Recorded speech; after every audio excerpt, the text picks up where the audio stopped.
함께 사도신경으로 신앙 고백하시겠습니다. 나는 전능하신 아버지 하나님 천지의 창조주를 믿습니다. 나는 그의 유일하신 아들 우리 주 예수 그리스도를 믿습니다. 그는 성령으로 잉태되어 동정녀 마리아에게서 나시고 본디오 빌라도에게 고난을 받아 십자가에 못 박혀 죽으시고 장사된 지 사흘 만에 죽은 자 가운데서 다시 살아나셨으며 하늘에 오르시어 전능하신 아버지 하나님 우편에 앉아 계시다가 거기로부터 살아있는 자와 죽은 자를 심판하러 오십니다. 나는 성령을 믿으며 거룩한 공교회와 성도의 교제와 죄를 용서받는 것과 몸의 부활과 영생을 믿습니다. 아멘. 우리 함께 찬송가 150장, 찬송가 150장입니다. 우리 함께 갈보리산 위에 십자가 섰으니 주가 고난을 당한 표라.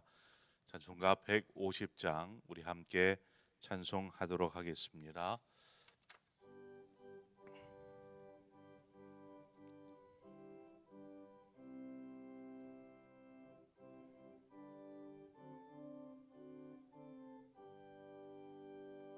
갈보리산 위에 십자가 섰으니 주가 고난을 당한 표라.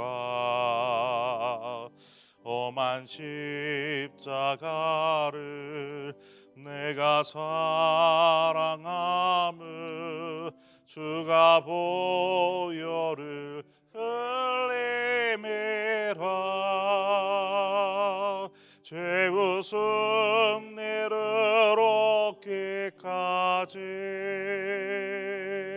주의 십자가 사랑하리. 빛난 멸류관 받기까지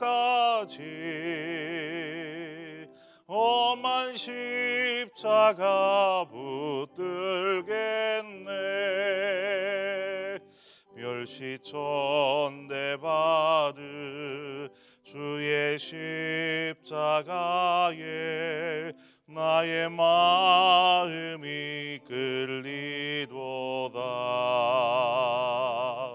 귀한 어린 양이 세상 죄를 지고 험한 십자가 지셨도다. 죄우승 내를 얻기까지 주의 십자가 사랑하리. 빛난 멸류관 받기까지 험한 십자가 붙들겠네. 험한 십자가에 주가 흘린 피를 믿는 마음으로 바라보니 나를 용서하고 내 죄 사하시려 주가 흘리신 보혈이라. 죄우승 내를 얻기까지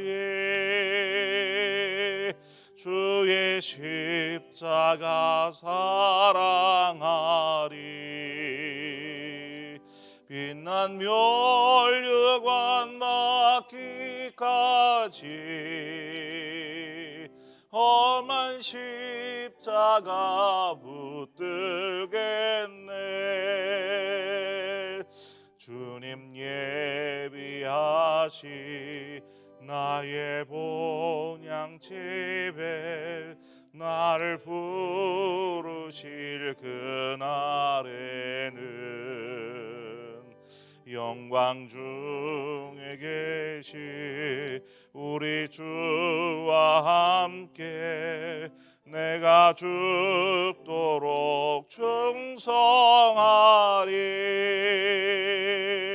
죄우승 내를 이르기까지 주의 십자가 사랑하리. 빛난 멸류관 받기까지 험한 십자가 붙들겠네.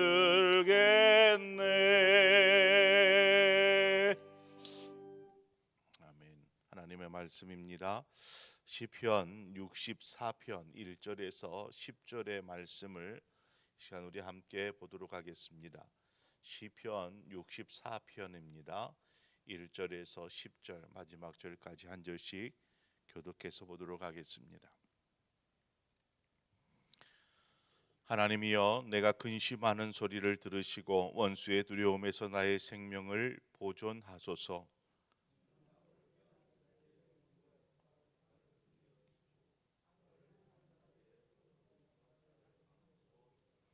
그들이 칼같이 자기 혀를 연마하며 화살같이 독한 말로 겨누고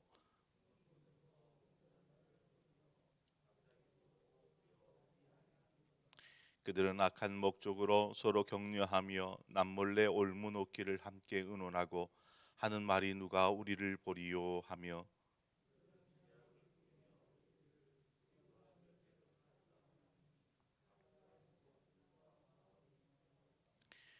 그러나 하나님이 그들을 쏘시리니 그들이 갑자기 화살에 상하리로다.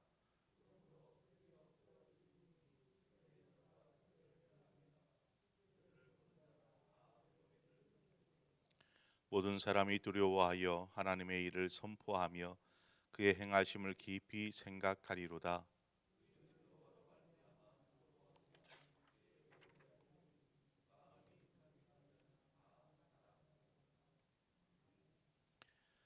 우리 감사하고 고맙습니다. 하나님을 믿게 하여 주신 주님 은혜를 생각하며 생각할수록 고맙고 감사합니다. 우리 박연아 권사님 생일 감사헌금 하나님 앞에 드렸습니다. 오늘 말씀에서처럼 우리가 죄에 대해서 좀 함께 살펴보려고 합니다. 여러분, 원죄라는 말을 교회에서 많이 쓰지 않습니까? 원죄가 무엇입니까? 아담과 하와가 죄를 범하여서 더럽혀져 버렸습니다. 한마디로 하나님께서 처음 창조하셨던 하나님의 형상을 따라 창조하신 그 창조하실 때의 거룩함을 잃어버린 것입니다. 우리는 이것을 원죄라고 이야기합니다. 원죄. 자, 그러면 더럽혀진 사람에게서 태어난 아이는 깨끗하다라고 말할 수 있을까요? 더럽혀진 사람에게서 태어난 아이, 그럴 수가 없습니다. 그래서 여기에서 죄의 유전이라는 말이 나오는 것입니다. 최초의 사람인 아담과 하와가 죄 가운데 더럽혀졌고 이후로 태어나는 오늘날에 이르는 모든 사람은 바로 죄 가운데서 태어난 것입니다. 더럽혀진 상태에서 태어난 그러한 상태이기 때문에 이 원죄가 뭐 아담과 하와가 잘못해서 지은 죄인데 그게 나하고 뭔 상관입니까? 라고 말할 수 있는데 이 원죄가 계속해서 유전이 되어지는 것입니다. 그래서 시편 51편 5절에 보면 내가 죄악 중에 출생하였으며 어머니가 죄 중에서 나를 잉태하였나이다 라고 다윗은 고백합니다. 우리는 이 원죄로 인해서 우리 안에 죄성을 갖게 되었습니다. 이 유전이 되어지는 이 원죄로 인해 죄성을 가지고 있는 것이죠. 그래서 가르치지 않아도 아이는 자기 것을 차지하기 위해서 움켜쥐기 시작합니다. 가르치지도 않았는데 우리 안에 이 죄악된 성질이 있어서 툭하면 이 죄악의 씨앗들이 뿌려지고 그것이 우리의 삶의 곳곳에서 열매를 맺게 되는 것이죠. 로마서 5장 12절에 보면 그러므로 한 사람으로 말미암아 죄가 세상에 들어오고 죄로 말미암아 사망이 들어왔나니 이와 같이 모든 사람이 죄를 지었으므로 사망이 모든 사람에게 이르렀느니라 말씀합니다. 아담과 하와가 죄로 인해서 그들의 육체가 어떻게 되었습니까? 너희는 흙이니 흙으로 돌아갈지니라. 결국 죽음에 이르게 되었습니다. 사망하는 것이죠. 우리는 이것을 첫 번째 사망이라고 이야기합니다. 그러면 두 번째 사망은 무엇일까요? 그것은 바로 영원한 지옥의 형벌을 이야기합니다. 사람은 그 누구도 이 첫 번째 사망, 사람이 죽어 흙이 되어지는 그러한 첫 번째 사망을 피할 수 없습니다. 그러나 둘째 사망인 이 영원한 지옥의 형벌은 피할 수 있다라는 것입니다. 바로 예수 그리스도를 믿음으로 말미암아 우리는 구원, 영원한 구원, 곧 영생을 얻게 되는 것입니다. 로마서 5장 21절에 보니까 이는 죄가 이 사망 안에서 왕노릇한 것 같이 은혜도 또한 의로 말미암아 왕노릇하여 우리 주 예수 그리스도로 말미암아 영생에 이르게 하려 함이니라 말씀합니다. 그러므로 우리를 구원한 죄 가운데 있는 우리를 구원한 예수 그리스도의 십자가의 사건이 얼마나 놀라운 사건이고 우리에게 얼마나 큰 은혜인지를 우리는 생각하게 됩니다.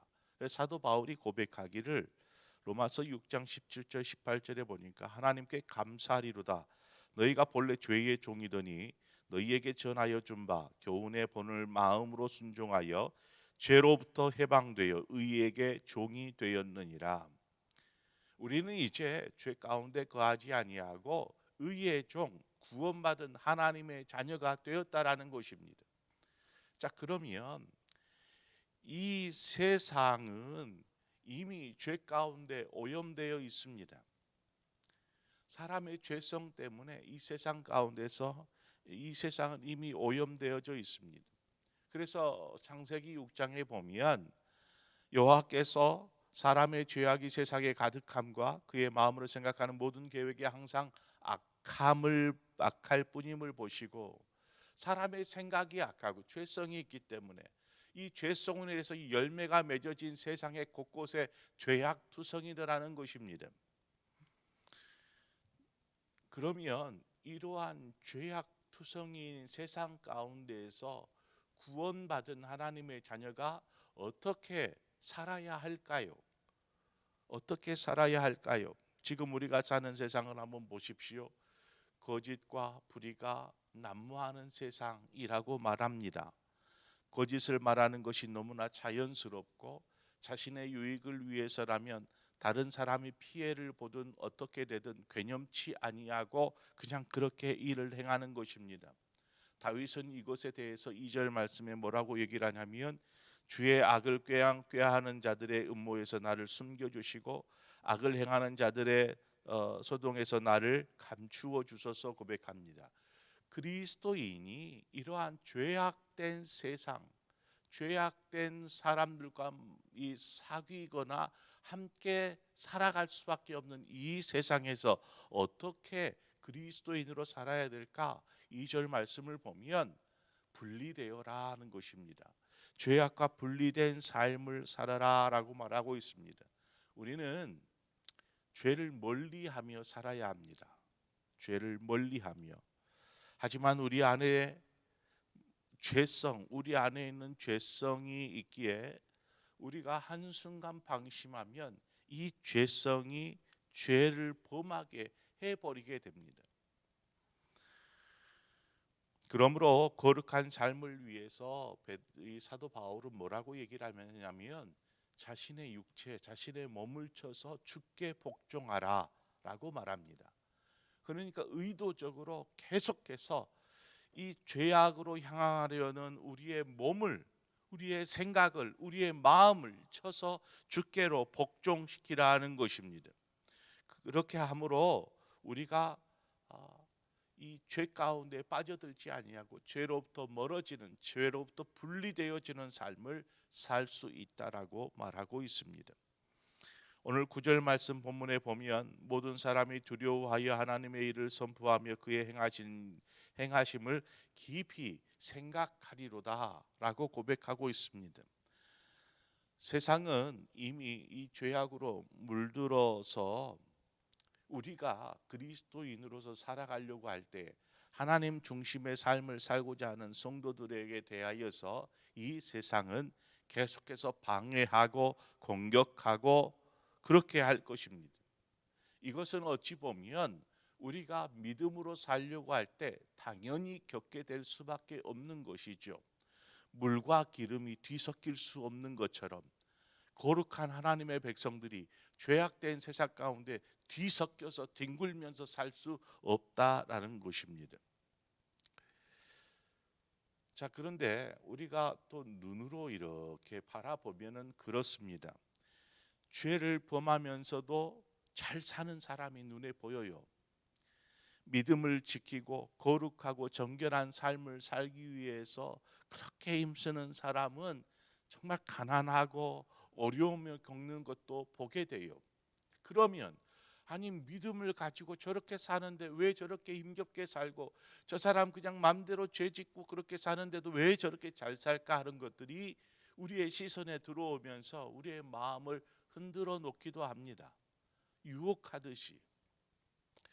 그러나 우리가 이러한 것에 휘둘려서는 안 되는 것입니다. 기억할 것은 하나님은 공의의 하나님이시라는 것입니다. 성경을 보면 악인들이 득세하며 날뛰는 그러한 경우들이 있습니다. 하지만 그것은 일시적일 뿐 영원한 것이 아니더라는 것입니다. 결국 공의의 하나님의 심판, 그 심판을 받는 모습을 성경은 곳곳에서 이야기하고 있습니다. 반면에 하나님 앞에서 의로운 자는 핍박과 고난을 받을지라도 하나님께서 분명하게 구원하여 주실 뿐만 아니라 후에 영원한 영광에 이르게 하더라는 것입니다. 바로 이것이 하나님의 공의입니다. 그러므로 다윗은 지금 악인들로부터 참 대적들로부터 세상으로부터 괴롭힘을 당하고 고난을 당하고 있는 그 이 다윗이 그러한 상황에서도 좌절하지 않습니다. 본문 마지막 절에 보면 의인은 여호와로 말미암아 즐거워하며 그에게 피하리니 마음이 정직한 자는 다 자랑하리로다. 지금 다윗이 여러 대적들로 인하여서 고난 중에 고통 가운데서 이 시편 164편을 고백하였습니다. 하나님, 저들이 공격해 옵니다. 하지만 제가 저들과 같이 뒤섞이지 아니하고 분리되어서 숨어 있겠습니다. 멀리 하겠습니다. 라고 이야기합니다. 저들은 계속해서 속임수로 가진 것으로 유혹하고 넘어뜨리려 하고 나를 무찌르려고 합니다. 하지만 제가 물러서지 않겠습니다. 결국에는 10절에 뭐라고 고백하냐면 내가 여호와로 말미암아 즐거워하고 그에게 피하는 자 그 마음에 정직한 자는 자랑하리로다 이렇게 고백하는 것이죠. 오히려 여호와로 말미암아 다윗은 자랑하고 또 즐거워하는 모습을 보게 됩니다. 이것은 하나님께서 우리에게 은혜를 베푸실 뿐만 아니라 또 항상 우리를 지켜주시고 보호하여 주신 그것을 인하여서 우리가 즐거워하고 기뻐하는 것입니다. 하박국 선지자가 뭐라고 말합니까?